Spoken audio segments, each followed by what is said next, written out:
is tell us about your experience last week at the historical black college universities annual recruiting. And it's the second one. How did you feel about it, and what did you get out of it? I feel it was a great experience because I learned about what I need to do and what I should do to get into good colleges, and yeah.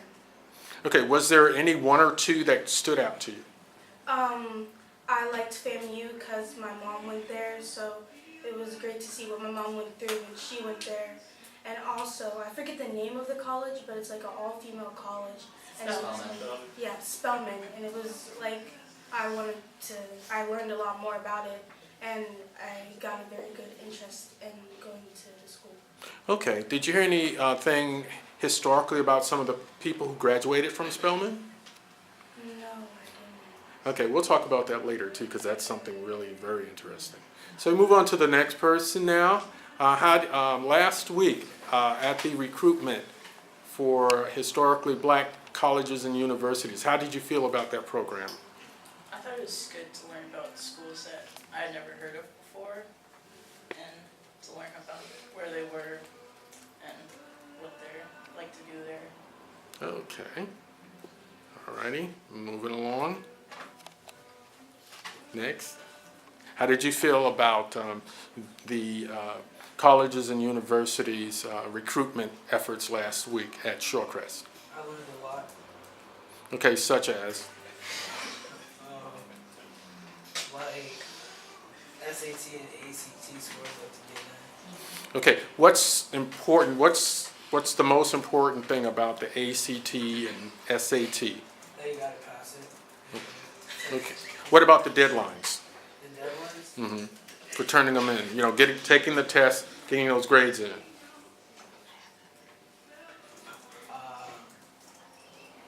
That's something you got to do a little more research on? Yeah, I do a little more research. Okay, alrighty. Okay, what was your take on the event last week, dear? I feel it was a great event.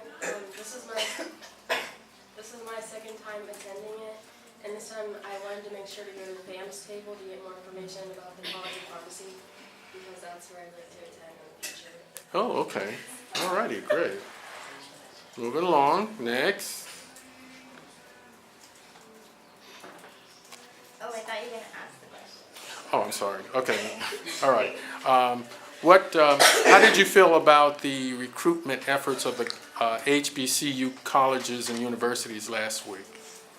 I felt that the HBCU College Fair was really, really successful last week, and there were so many people, and people got to learn about different HBCUs in the country, and I got to go to the Howard's table, which is where I would like to go, and so I got to learn a little bit more about Howard. What did you learn about Howard that you didn't know before? I think, I read on one of the sheets that last year's average ACT score of the freshman class, incoming freshmen of last year, was a 25, so that was some good knowledge to know. Okay, good deal. Okay, and that was the average score? Average, yeah. Okay, good. That's good information. Next. The college fair, it was fun. It was very educational. I learned a lot about FAMU, how they were having a scholarship, not like giveaway, well yeah, kind of giveaway in Orlando, and you had to like work up to that, get your good ACT scores and SAT scores to work up to that. It was pretty exciting, and they had like little sorority and fraternity tables, which was pretty cool. Okay, good. Yes, that was a unique point. And next. I thought it was really informative, and you got to learn a lot about the different opportunities that are available to African American students. And you just got to learn like the different requirements for like, ACT scores and SAT scores and things like that. And it gives you a goal to strive for. Okay, great. And Well, I was really impressed with the actual turnout, like the amount of schools that came, and the over 600 people that attended. What really shocked me was the amount of HBCUs that exist. Wow, okay. All righty, very good. Now, what we're going to look at now, we're going to look at three important elements that relate to HBCUs, sororities and fraternities, as well as just the whole process of college and then what to do with it afterwards. And I want you to think of three terms, and you're going to tell me what they mean to you first, and we'll talk about how to apply it after that, okay? Those three terms are scholarship, community, and spiritual with-itness. Spiritual what? With-itness, With it. meaning being with it, being on top of it. Okay? The spiritual part, everybody kind of have an idea about that? Yeah. Okay. So you put those two together. So, Okay. So, like, who would like to start maybe speaking first? We don't have to necessarily go in order, but who would like to speak first in terms of for yourself? What do you think scholarship means, and how does it apply to your life now, and how could it apply in terms of your choice for your school? So let's start with scholarship. Who would like to speak first? Okay.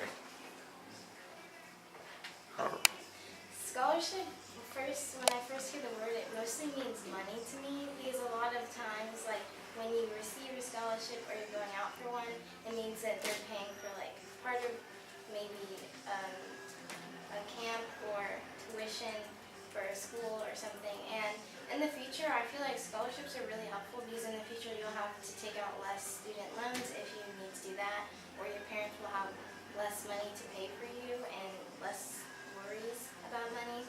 So, yeah. Okay. Anyone else in terms of your interpretation of scholarship? Excuse me. For me, a scholarship just means it's just support. It's just supporting you on your path and your journey into education. And it applies to my life because I want to go to Tuskegee University, and to get a full scholarship to that school, I have to get a 28 on my ACT, and I'm 2 points shy of that right now. And so, if I were to attain that, that means that I would be able to go to that university and do my whole 4 years without having to stress about money. Okay. All righty. Anyone else would like to talk about that point? Yes, sir. Yeah, like Natalie said about money, that is the first thing that comes to mind with scholarship. But to me, what interests me about it is how there's two different types, like the merit-based and then the need-based. And things like schools like Tuskegee, there's different requirements compared to like a school like Howard, where it may be based off of test scores or GPA, but with the like the need-based, you have to be making under a certain amount in order to get like your room and board covered, everything. So it's like a scholarship isn't just like one term, like an end-all be-all. Okay. Excellent points. Any other points on this side of the room over here? Scholarship. Could it mean something more than just money? Scholarship. Okay. Coming on over. Yes. So I think scholarship, that's like somebody investing their money into your college education. So in a way, it's like you want to work harder, to just not like to waste their time or their money, but like to make them proud because they invested their time and their money in you, so you don't want to let them down. Okay. Any other side points about scholarship? Okay, the next term is community. Okay. Now, when I first pledged Phi Beta Sigma, those were three key items. Scholarship, community, and they had another term for spiritual with-itness, but it was still pretty much the same thing.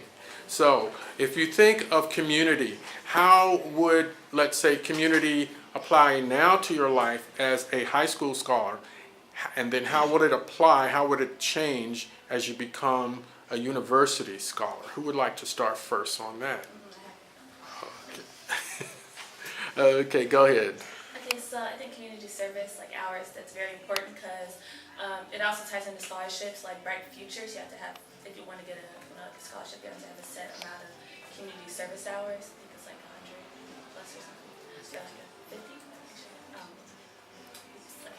And then like for FAMU, they're really big on community service hours, and that's good. And how does that help you as a person too? It's good getting back into my community. Okay. All right. Next. Community to me just means a gathering of people who all have the same goal, the same agenda at hand. And like she said, community service, so that's just basically you're helping achieve that goal, whatever that goal is in your community, whatever agenda that they have, you're just helping them further achieve that. Okay. Excellent. Any others? On community. Community is a very big piece. How would you, okay, you got your bachelor's degree, maybe you're going for your master's, and community, that word in itself, there's more to it. What more is there to that word? Yes. Networking. Okay, It's excellent. like- Explain. Say you go, you're fresh out of college, or you're still in college, and you have, like a specific goal in mind. It's not easy to get a job right out of college, so if you start going into business and making friends in higher places, or just even starting at the low level and just getting people used to you, like making your face familiar, that really helps you get into like these tight-knit groups. All right, that's an excellent point. And what you reminded me of a survival technique that I used in college, just based on community alone. I was a growing student leader. I was a writer, and I got chosen to work with, to actually take over the editorship of the Black Collegiate publication at the school. And of course that requires leadership skills, getting the right people around you that can help you become that leader that you need to be. And what you had to really get used to as quick as you can is that this is a community. You're building community. Anytime you lead an organization, that organization and the people in it, whatever values they have, it spreads out to the rest of the community, and you have to find a way to let people know that we are all in this together as community. Even though the African American magazine may have a gender that's different from the, let's say, Latino Hispanic magazine, when it comes down to it, we're all trying to do the same thing to make the world a better place, right? Okay, so hold on just a second. I'm going to pause right